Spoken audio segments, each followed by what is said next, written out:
All right, let's see where we left off with Miss Junie V. Jones and the Toothless Wonder. Yesterday, we heard chapter 1. And remember, she was in her classroom and she got a star from her teacher because her teacher said she was the only one with a loose tooth.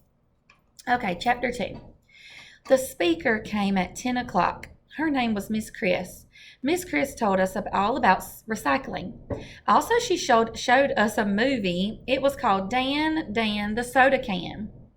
It was very thrilling, I tell you, because Dan the soda can lived in a soda machine at a gas station. Then one day, a lady bought him to drink. Only too bad for Dan, because after the lady drank his soda, she threw him right out of her car window.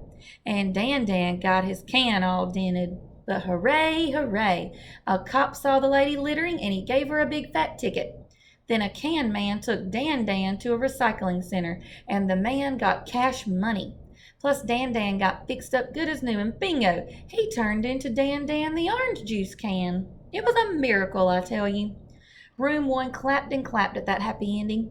Then Miss Chris passed around stickers of Dan the soda can for us to stick to our shirts, and the stickers said, "Recycling makes sense." Ha! Get it?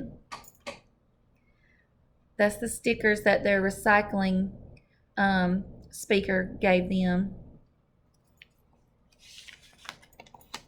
Cents sounds like cents. They're thinking about cents like change that you have in your purse, and cents like I've got cents. And that is a good one, I think. After that, all of us went to lunch and recess, and we were still in happy moods. On the playground, Jose and Lenny and Shirley asked to see my loose tooth. Then pretty soon, the other children wanted to see it too. So finally, I stood them all in a row, and I let them look real close. After they looked, I walked down the row, and I showed them how far I could bend it. Herb clapped and clapped, and Jose and Lenny whistled. Sheldon tried to pick me up. That's not a normal reaction, I think. "You're going to look cool when it finally comes out, Junie B," said Herb.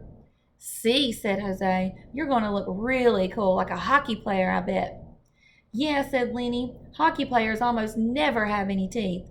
"Neither do kickboxers," said Shirley. "Maybe you'll look like a kickboxer, Junie B." Just then Sheldon did a sigh.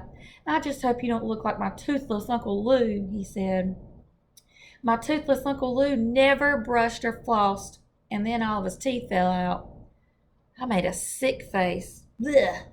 Sheldon shrugged. "Well, it's not like he's totally toothless," he said. "He still has one bottom tooth left.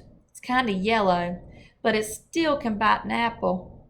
After that, Sheldon walked away. I watched him go. Then I sat down in the grass, and I tried not to think of this toothless Uncle Lou. After school, me and Herb rode the bus home together. We sit with each other every single day, except not on Saturdays or Sundays or the weekends. Me and Herb talked about lots of stuff on the bus, only today I didn't feel like talking hardly, because I was still upset about looking like Uncle You-Know-Who. I slumped down in my seat very glum. "What if I look like a weirdo?" I said. "Huh, Herb? What if I look like toothless Uncle Lou?" Herbert patted me. Don't worry. You won't, probably." I kept on worrying. "Yeah, only today's Friday, Herb," I said. "And so by Monday my tooth will already be out, I bet. And so what if I come to school looking like toothless Uncle Lou, and then all of room 1 starts making fun of me, and they form a circle around me, and they laugh and skip and throw fruit?" Then all of a sudden I did a gasp, because an even worser problem popped into my head. I grabbed Herb's shirt. "Oh no, Herb! Oh no!" I said. "What if I don't even look like myself on Monday? Not even a tiny bit, I mean. And then I get on the bus and you don't even recognize me. And so you pass right by my seat, and then I have to sit by myself, all alone and toothless." Herb looked down at his shirt. He said to please take my hands off of him. He smoothed himself out. "Maybe you should look on the bright side, Junie B," he said. "Even if all of that bad stuff happens, which it won't probably, you'll still end up with a bunch of money from the Tooth Fairy, right? And that's good, isn't it?" As soon as he said that, chill bumps came on my skin, and my stomach got flutterflies in it. I quick looked out the window so Herb couldn't see my face. Because guess what? The Tooth Fairy is a whole other can of worms. So, that's the end of chapter 2, guys. What do you think is going through Junie B's mind? Maybe she's afraid of the Tooth Fairy? She's scared to look like Uncle Lou, Toothless Uncle Lou. Give me your thoughts. What are your predictions?